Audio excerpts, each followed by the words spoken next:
The cabin of Flight 903 hummed softly, the kind of white noise that only exists at 35,000 feet. Outside, a pale sunrise stretched across the Atlantic, turning the clouds below into rolling gold. Inside, passengers were scattered between half sleep and half conversation, the usual quiet rhythm of a long-haul flight.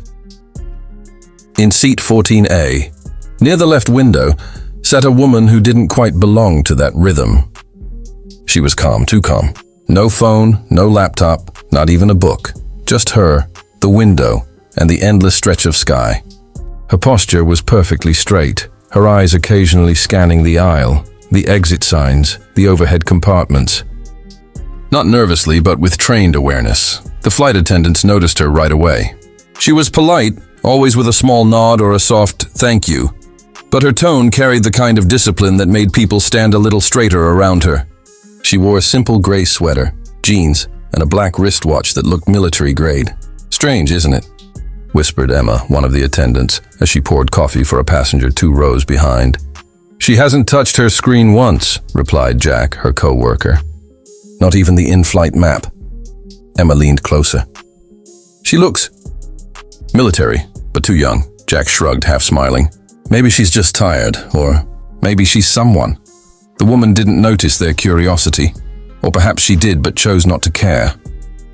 Her gaze drifted toward the wing, where the sun shimmered off the metal, and for a brief second her reflection on the window showed a faint scar just below her left eye. It wasn't new. It wasn't old. It was a memory. Every few minutes, she would glance at the small bracelet on her wrist, black leather with a single silver emblem engraved into it, a hawk in flight. She would trace it gently with her thumb, as if grounding herself back in a world she had long left behind. When turbulence shook the plane for a few seconds, most passengers grabbed armrests or gasped softly. She didn't even flinch. Her hands remained steady on her lap, eyes sharp, analyzing the subtle vibrations like someone reading a code. A man across the aisle tried to start a conversation. "Long flight, huh?" he said cheerfully. She smiled faintly, polite but distant. "Yes, long but familiar." Her voice was calm, too calm. There was weight in her tone, something forged in silence and discipline. As the hours passed, she remained the same, still, observant, almost invisible. But if anyone had been paying close attention, they would have seen it. The tattoo on her inner wrist. Barely visible beneath her sleeve, a small set of numbers and letters. SH-204, the same code that once echoed through radio channels in the skies over Europe. The same code whispered by pilots before a mission began. The call sign of a legend they thought was gone. At 35,000 feet, aboard a commercial flight full of strangers, Shadow was flying again, unseen, unknown, but very much alive.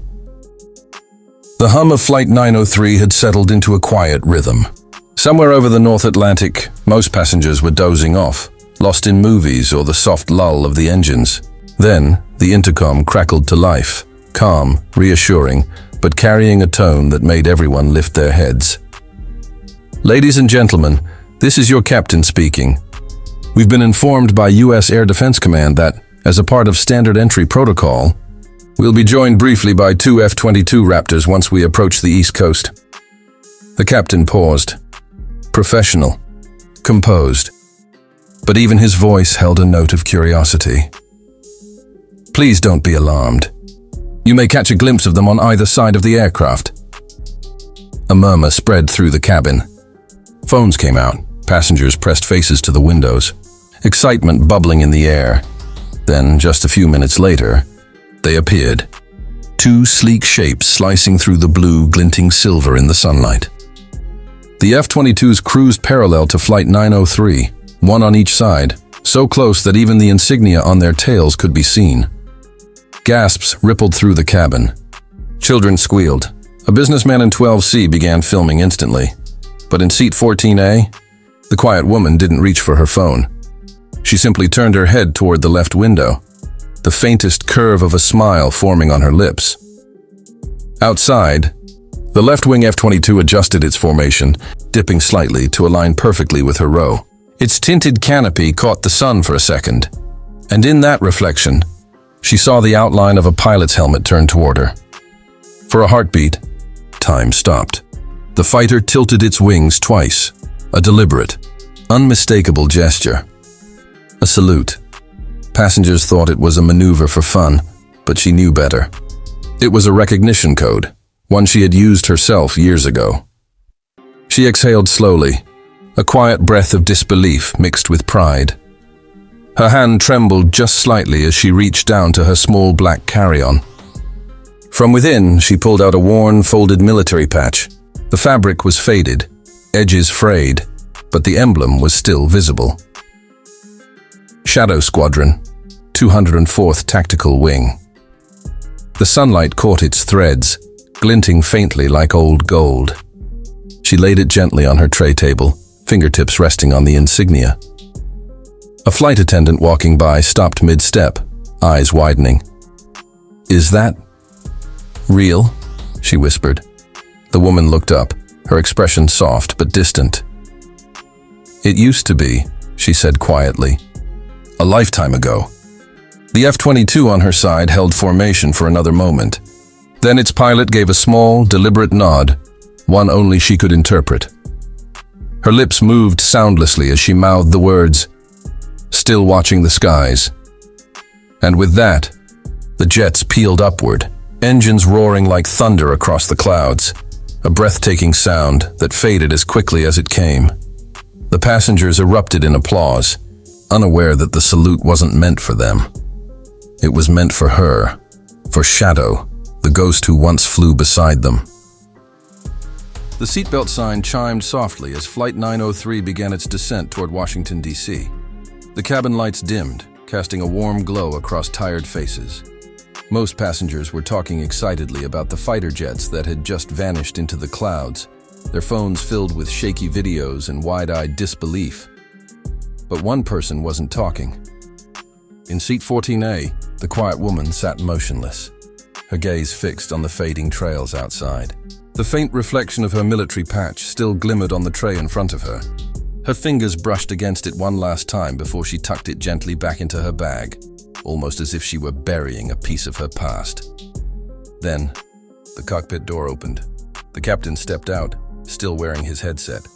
His expression somewhere between awe and confusion. The murmurs in the cabin quieted as he walked slowly toward her row.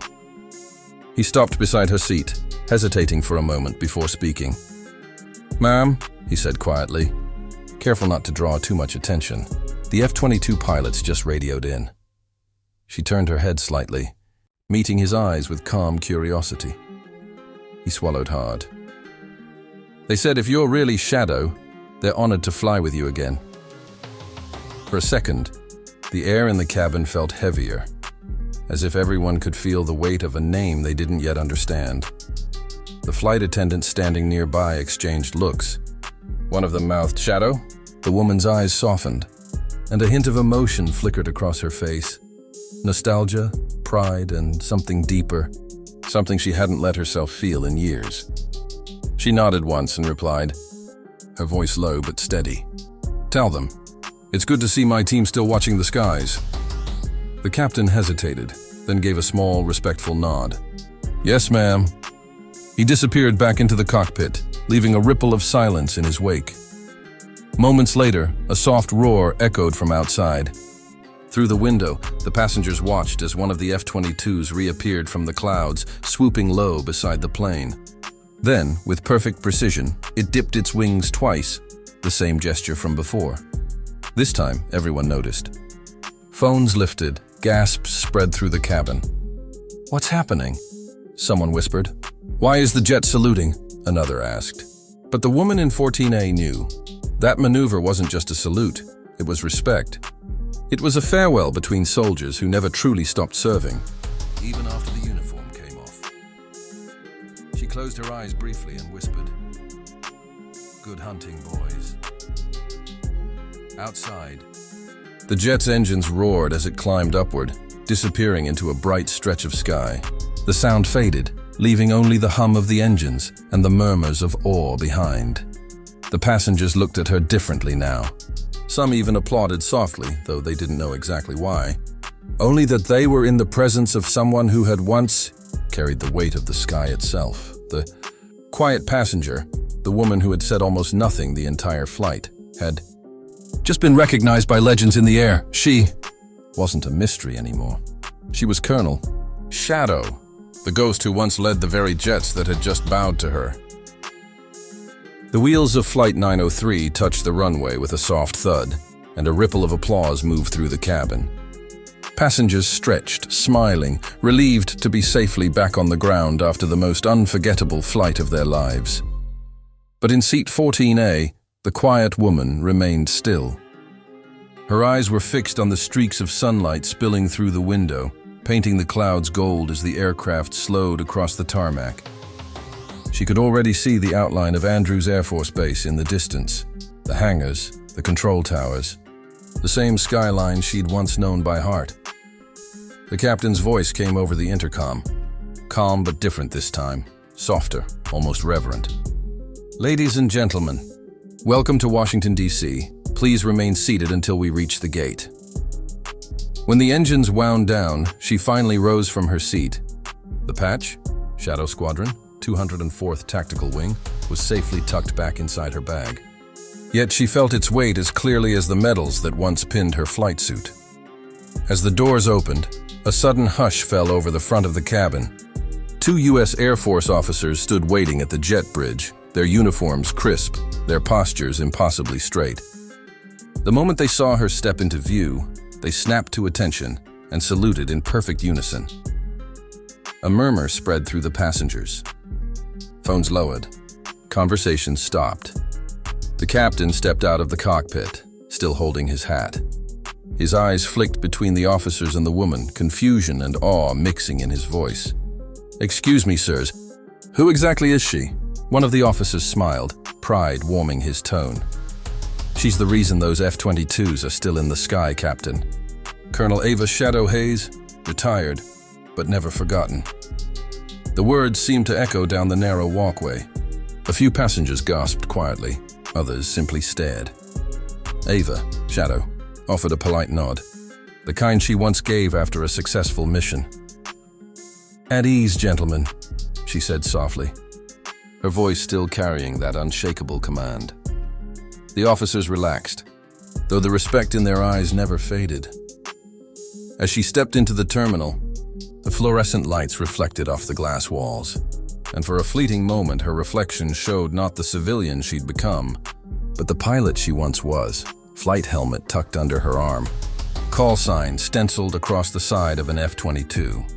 The captain and several passengers followed to the doorway, watching as she paused near the terminal window. Outside, on the distant runway, the 2 Raptors that had escorted the flight sat idling in the morning light. One of them tilted slightly, a subtle wing dip, their final salute. Ava smiled faintly, reached into her bag, and slipped on her old aviator shades. The same pair she'd worn through sandstorms, night operations, and cloud-piercing ascents. Without another word, she turned and walked away, steady, quiet, composed. No fanfare, no farewell, just the silent dignity of someone who had once ruled the skies, and still carried them in her soul. Behind her, passengers whispered her name, Shadow, as if saying it too loudly might break the spell. And for years to come, every person on Flight 903 would remember that landing. The day they discovered the quiet woman among them was the legend who once guarded the heavens.